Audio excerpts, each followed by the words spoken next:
मनुष्य के सारे संबंधों का आधार है अपेक्षा। पति कैसा हो जो मेरा जीवन सुख और सुविधा से भर दे। पत्नी कैसी हो जो सदैव मेरे प्रति समर्पित रहे। संतान कैसी हो जो मेरी सेवा करे, मेरा आदेश माने।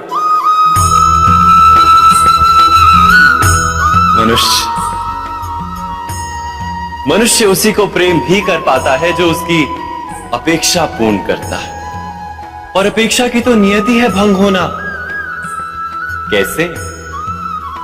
क्योंकि अपेक्षा मनुष्य के मस्तिष्क में जन्म लेती। कोई अन्य व्यक्ति उसकी अपेक्षाओं के बारे में जान ही नहीं पाता। पूर्ण करने की प्रामाणिक इच्छा हो तब भी कोई मनुष्य किसी की अपेक्षाओं को पूर्ण नहीं कर पाता। और वहां से जन्म लेता है संघर्ष। सारे संबंध संघर्ष में परिवर्तित हो जाते। पर मनुष्य अपेक्षा को संबंध का आधार ना बनाए और स्वीकार करे केवल संबंध का आधार, तो क्या ये जीवन स्वयमेव सुख और शांति से नहीं भर जाएगा? स्वयं विचार कीजिएगा।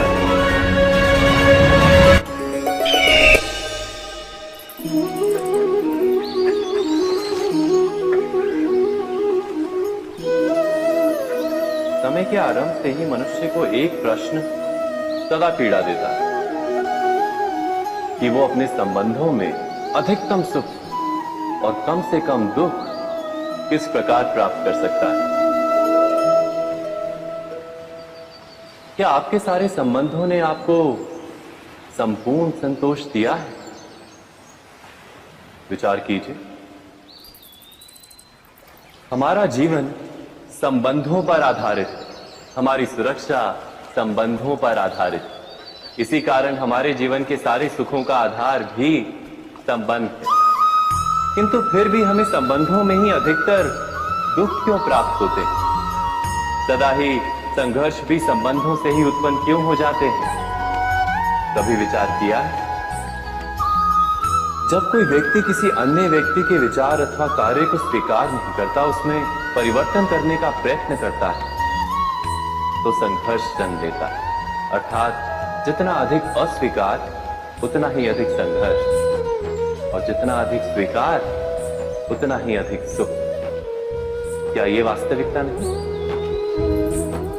यदि मनुष्य स्वयं अपनी अपेक्षाओं पर अंकुश रखे, अपने विचारों को परखे, किसी अन्य व्यक्ति में परिवर्तन करने का प्रयत्न ना कर स्वयं अपने भीतर परिवर्तन करने का प्रयास करे, तो क्या संबंधों में संतोष प्राप्त करना इतना कठिन? अर्थात क्या स्वीकार ही संबंध का वास्तविक अर्थ नहीं? स्वयं विचार कीजिए।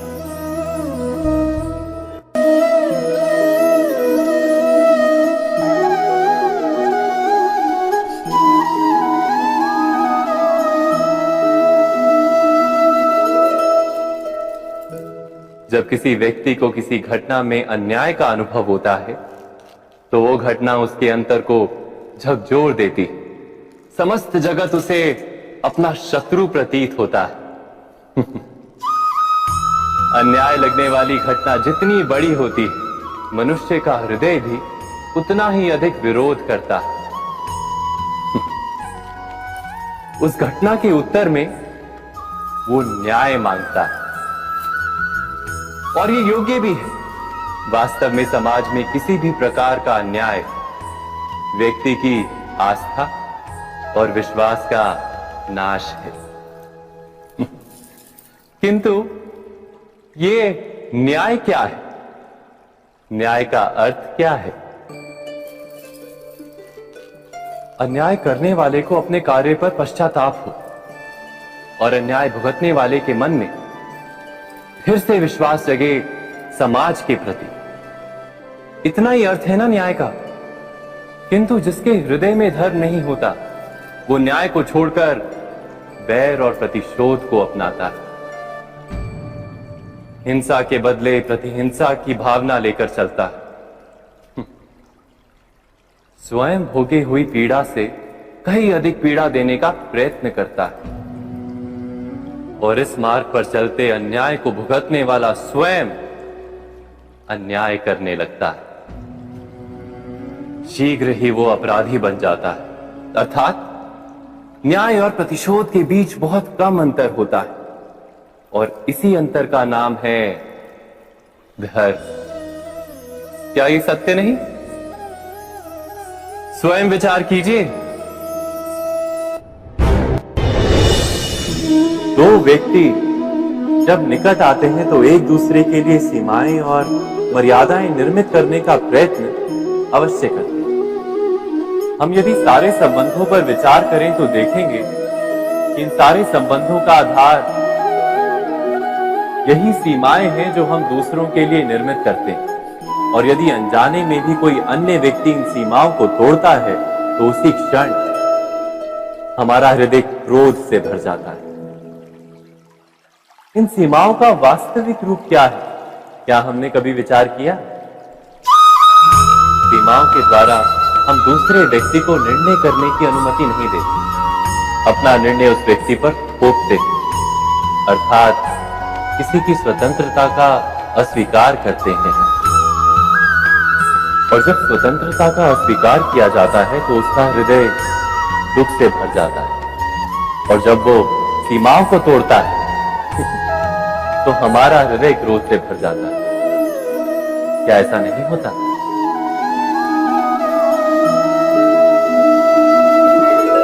पर यदि एक दूसरे की स्वतंत्रता का सम्मान किया जाए तो किसी मर्यादाओं या सीमाओं की आवश्यकता ही नहीं होती। अर्थात जिस प्रकार स्वीकार किसी संबंध का देह है, क्या वैसे ही स्वतंत्रता किसी संबंध की आत्मा नहीं? स्वयं विचार कीजिए।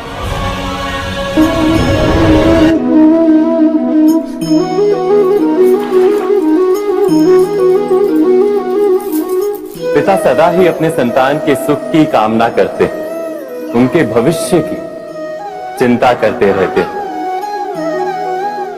इसी कारणवश सदा ही अपने संतानों के भविष्य का मार्ग स्वयं निश्चित करने का प्रयत्न करते रहते हैं। जिस मार्ग पर पिता स्वयं चला है, जिस मार्ग के कंकर पत्थर को स्वयं देखा है, मार्ग की छाया, मार्ग की धूप को स्वयं जाना है, उसी मार्ग पर उसका पुत्र भी चले, यही इच्छा रहती है हर पिता की। निसंदेह उत्तम भावना है ये, किंतु 3 प्रश्नों के ऊपर विचार करना हम भूल ही जाते हैं। कौन से प्रश्न? प्रथम प्रश्न, क्या समय के साथ प्रत्येक मार्ग बदल नहीं जाते? क्या समय सदा ही नई चुनौतियों को लेकर नहीं आता? तो फिर बीते हुए समय के अनुभव नई पीढ़ी को किस प्रकार लाभ दे सकते हैं? दूसरा प्रश्न, क्या प्रत्येक संतान अपने माता पिता की छवि होता है? हाँ, संतानों को संस्कार तो अवश्य माता पिता देते हैं, किंतु भीतर की क्षमता तो ईश्वर देते हैं। तो जिस मार्ग पर पिता को सफलता मिली है, विश्वास है कि उसी मार्ग पर उसकी संतानों को भी सफलता और सुख प्राप्त होगा। तीसरा प्रश्न, क्या जीवन के संघर्ष और चुनौतियां लाभकारी नहीं होती? क्या प्रत्येक नया प्रश्न एक नए उत्तर का द्वार नहीं खोलता? तो फिर संतानों को नए नए प्रश्नों, संघर्षों और चुनौतियों से दूर रखना, ये उनके लिए लाभ करना कहलाएगा या हानि पहुंचाना?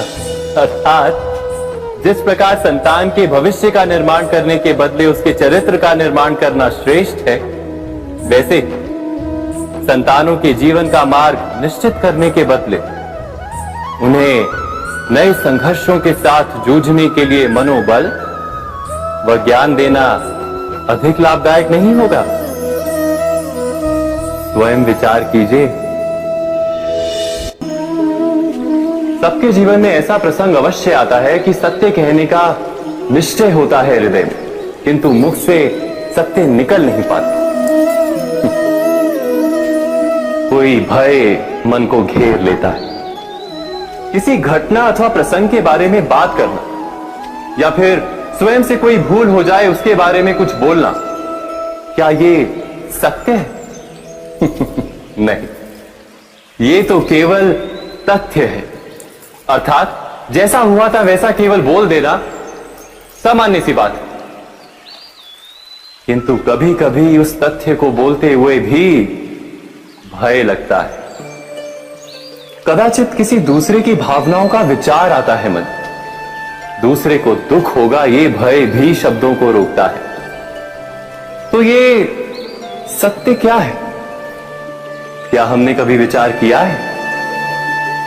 जब भय रहते हुए भी कोई तथ्य बोलता है तो वो सत्य कहलाता है। वास्तव में सत्य कुछ और नहीं, केवल निर्भयता का दूसरा नाम है। और निर्भय होने का कोई समय नहीं होता, क्योंकि निर्भयता आत्मा का स्वभाव है। अर्थात क्या प्रत्येक क्षण सत्य बोलने का क्षण नहीं होता?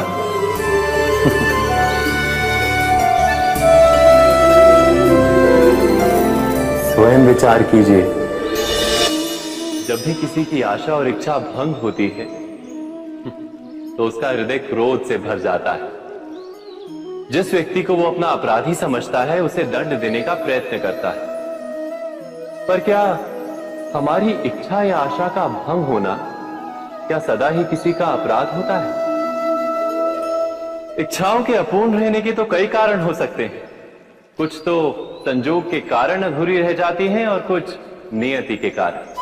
और कभी कभी इच्छाओं का स्वरूप ही ऐसा होता है कि वो पूर्ण नहीं हो पाती। बिना परिस्थिति पर विचार किए किसी को अपराधी मान लेना न्याय नहीं, प्रतिशोध है। न्याय का आधार तो दया है, करुणा है, और प्रतिशोध का आधार क्रोध, अहंकार। अर्थात हृदय में करुणा धारण किए बिना किसी के अपराध के विषय में विचार करना, किसी को दंड देना, क्या अपने आप में ही अन्याय नहीं? स्वयं विचार कीजिए।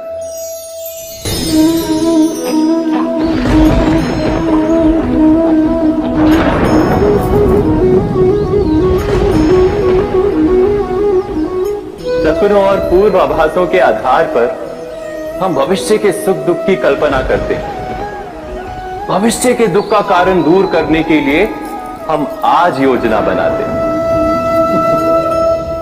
किंतु कल के संकट को आज निर्मूल करने से हमें लाभ मिलता है या हानि पहुंचती है? ये प्रश्न हम कभी नहीं करते।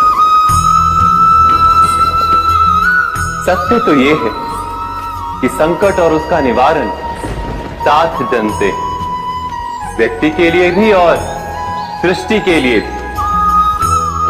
नहीं, आप अपने भूतकाल का स्मरण कीजिए, इतिहास को देखिए। आप तुरंत ही ये जान पाएंगे कि जब जब संकट आता है तब तब उसका निवारण करने वाली शक्ति भी जन्म लेती है। यही तो जगत का चलन है। वस्तुतः संकट ही शक्ति के जन्म का कारण है। प्रत्येक व्यक्ति जब संकट से निकलता है तो एक पद आगे बढ़ा होता है, अधिक चमकता है, आत्मविश्वास से अधिक भरा होता है, न केवल अपने लिए अपितु विश्व के लिए भी। क्या ये सत्य नहीं? वास्तव में संकट का जन्म है एक अवसर का जन्म, अपने आप को बदलने का, अपने विचारों को ऊंचाई पर करने का अवसर, अपनी आत्मा को बलवान और ज्ञान मंडित बनाने का अवसर। जो ये कर पाता है उसे कोई संकट नहीं होता, किंतु जो ये नहीं कर पाता वो तो स्वयं एक संकट है विश्व के लिए। विचार कीजिए।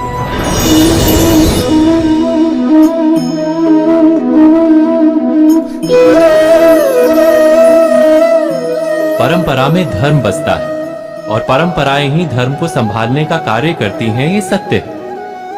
पर क्या केवल परंपरा ही धर्म है? विचार कीजिए।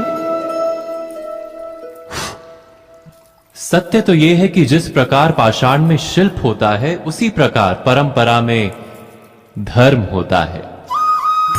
इस पत्थर में शिल्प है, ये पत्थर शिल्प नहीं। शिल्प को उजागर करने के लिए उसे तोड़ना पड़ता है, अनावश्यक भागों को दूर करना पड़ता है।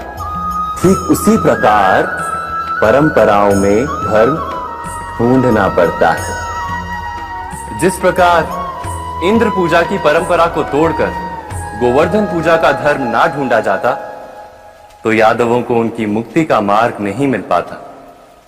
अर्थात परंपरा को पूर्णता छोड़ देने वाला धर्म से वंचित रह जाता है, और परंपरा का अंध अनुकरण करने वाला भी धर्म को प्राप्त नहीं कर पाता। कहते हैं हंस के पास नीर क्षीर विवेक होता है।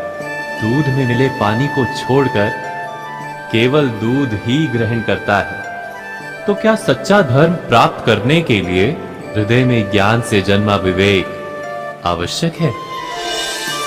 और ऐसे विवेक के बिना जिसे धर्म मान भी लिया जाए, जो वास्तव में धर्म ना भी हो, ऐसा भी तो हो सकता है।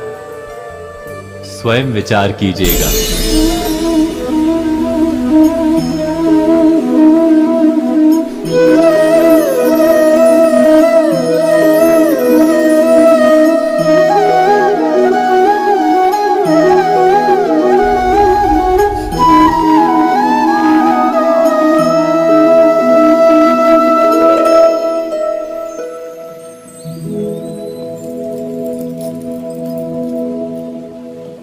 भविष्य के आधार पर सब आज का निर्णय लेना चाहते हैं।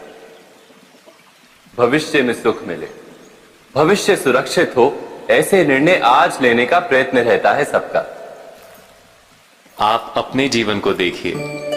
क्या आपके अधिकतर निर्णय के पीछे भविष्य का विचार नहीं होता? और हो भी क्यों ना, अपने जीवन को सरल और सुखमय बनाने का प्रयत्न करने का अधिकार सबका है। पर भविष्य तो कोई नहीं जानता, केवल कल्पना ही की जा सकती है। तो जीवन के सारे महत्वपूर्ण निर्णय कल्पनाओं के आधार पर ही करते हैं हम। क्या निर्णय करने का कोई तीसरा मार्ग हो सकता है? विचार कीजिए।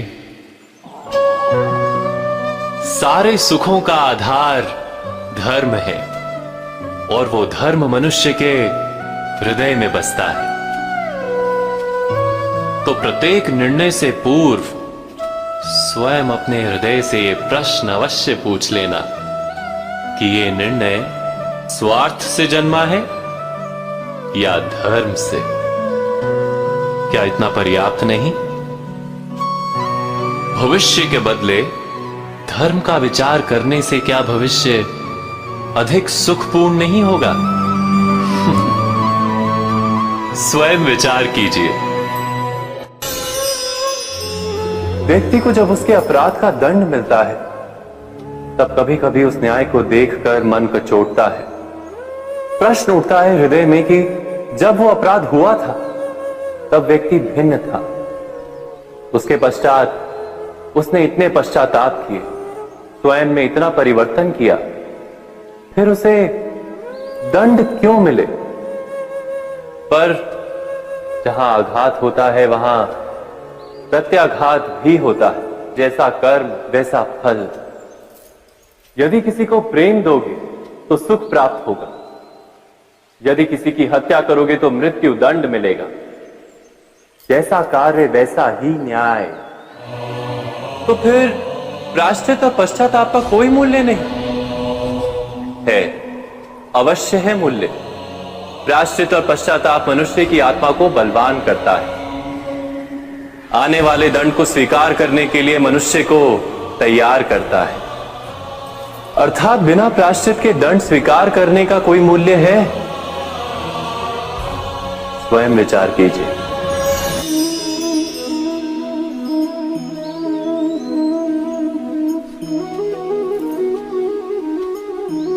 जब अपने किसी अच्छे कार्य के उत्तर में दुख प्राप्त होता है अथवा किसी को उसके दुष्ट कार्य में सुख मिलता है, तो मन अवश्य ये विचार करता है कि अच्छा कार्य करने का, धर्म के मार्ग पर चलने का तात्पर्य क्या है।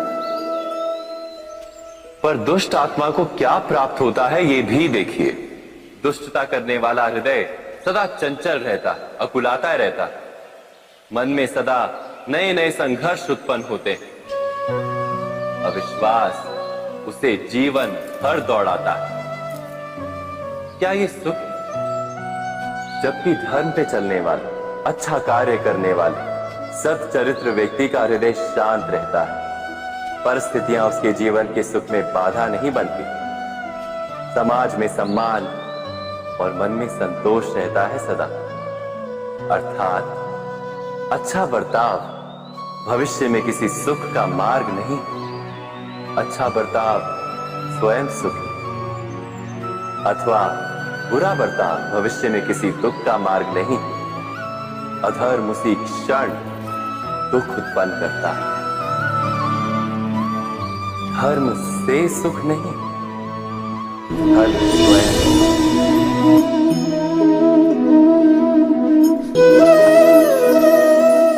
सत्ता की लालसा सबके हृदय को घेरे रहती है।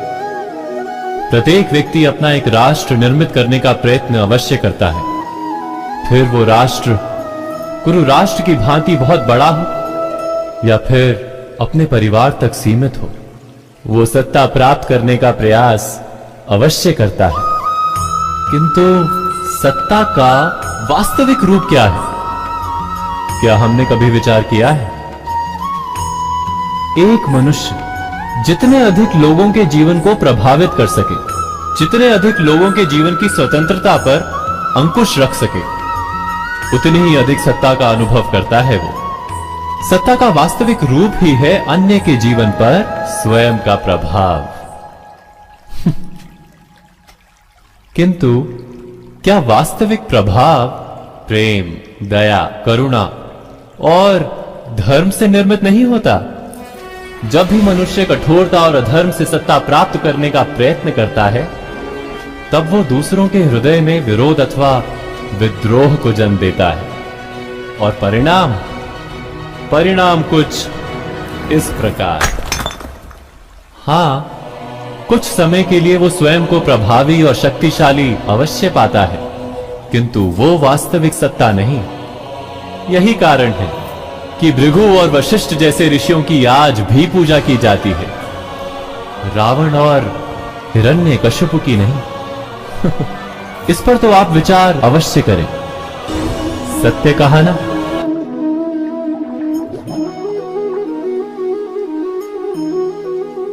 इस संसार में आने वाला प्रत्येक बालक संपूर्णतः संस्कार रहित होता है।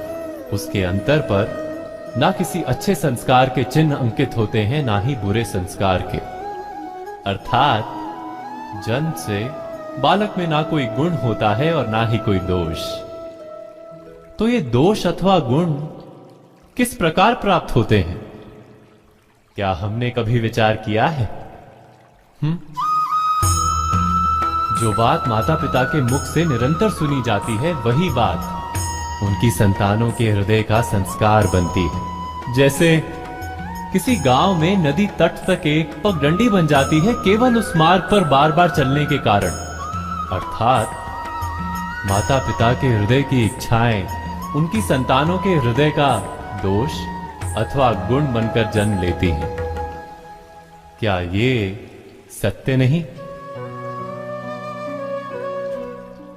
पर फिर भी जब उनकी संतानों में कोई दोष दिखाई देता है, तो माता पिता आश्चर्य और दुख से भर जाते हैं। माता पिता का हृदय ये प्रश्न करता है कि उनकी संतानों में ये कुसंस्कार आए कहां से। सत्य तो यही है कि माता पिता अपनी संतानों को अनजाने में ही कुसंस्कार के बीज दे देते हैं, जो उनके संतानों की हृदय भूमि पर कुसंस्कार का वृक्ष बनकर उगता है। अर्थात अपनी संतानों को सुसंस्कारी और धर्ममय बनाने की आशा रखने वाले प्रत्येक माता पिता को प्रथम अपने हृदय की इच्छाओं पर अंकुश रखना क्या अनिवार्य नहीं?